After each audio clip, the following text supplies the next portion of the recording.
बूढ़े भक्त और भगवान की अनोखी कहानी महापुरुषों सुनने जरूर दिल को छू जाएगी और सच भी है। एक आदमी जो दिन भर राम का नाम जपता रहता और अब वो बूढ़ा हो गया था। बूढ़ा ही नहीं हुआ था बल्कि इतना कमज़ोर हो चुका था कि अपनी जगह से बिना किसी के सहारे उठ भी नहीं पाता था।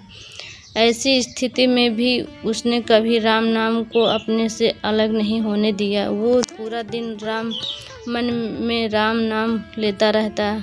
राम नाम की वजह से उसे अपनी तकलीफ़ों को सहन करने की शक्ति मिलती। बूढ़े हो चुके इस आदमी को 2 बेटे थे जो उसे नित्यक्रम करने में मदद करते। शुरू में वो बिना कहे ही खुद अपने बूढ़े बाप की सहायता कर दिया करते।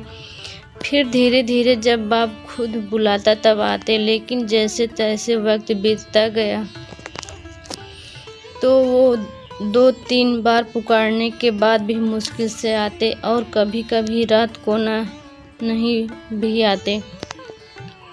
अब हालत ऐसी हो चली थी कि अक्सर बूढ़ा बिस्तर गंदा कर दिया करता और जब तक उसके बेटे से सहायता ना मिलती ऐसे ही गंदे बिस्तर में पड़े रहता।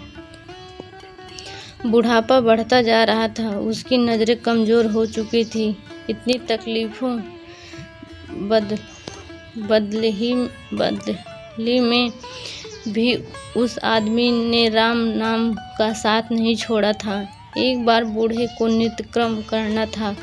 उसके आवाज़ लगाई और अगले ही पल किसी ने उसका हाथ बड़ी कोमलता से पकड़ा और उसे नित्यक्रम करवा कर उसके बिस्तर पर लिटा दिया। यह अब रोज़ाना होने लगा। जब भी बूढ़ा आवाज़ देता अगले ही पल उसकी मदद करने के लिए कोई आता और उसे उसके सारे काम करा कर वहाँ से चला जाता।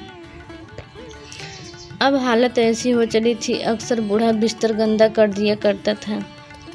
जब उसके बेटे से सहायता ना मिलती ऐसे ही गंदे बिस्तर पे पड़ा रहता। बुढ़ापा बढ़ता जा रहा था, उसकी नज़रें कमज़ोर हो चुकी थी। इतनी बदली में भी उस आदमी ने राम नाम का साथ नहीं छोड़ा था।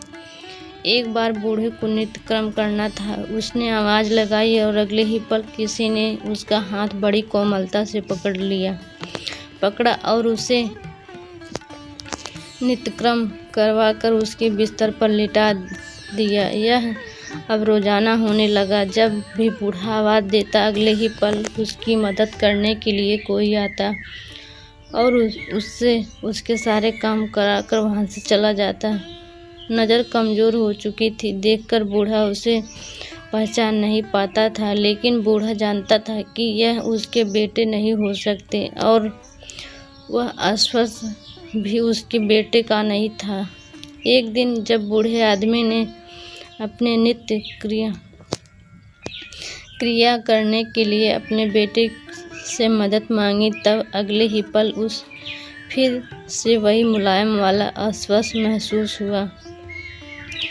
सारा काम खत्म होने के बाद बूढ़े आदमी ने उस व्यक्ति का हाथ पकड़ लिया और उससे पूछा, सच सच बताओ, आखिर तुम हो कौन? तुम मेरे बेटे तो नहीं हो सकते। बूढ़े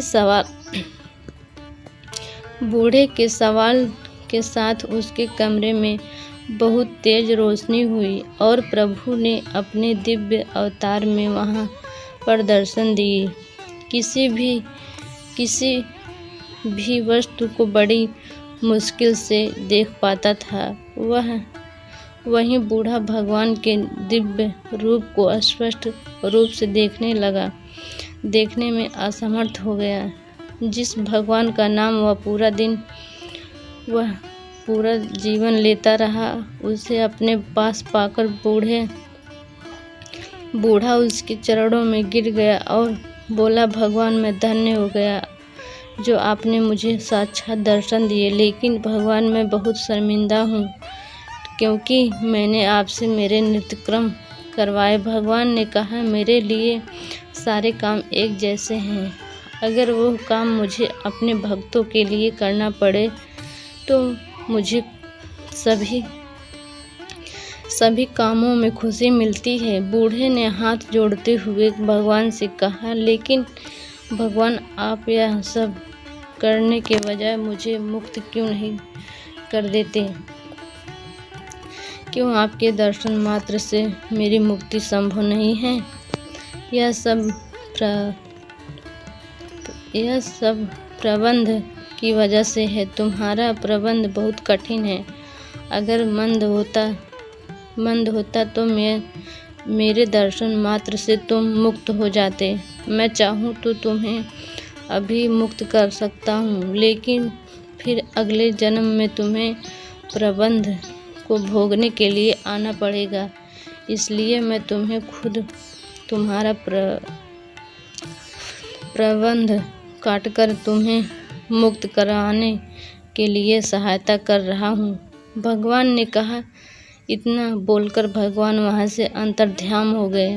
कुछ महीने और काफ़ी तकलीफ़ों भोगने के बाद आखिरकार उस बूढ़े आदमी की मृत्यु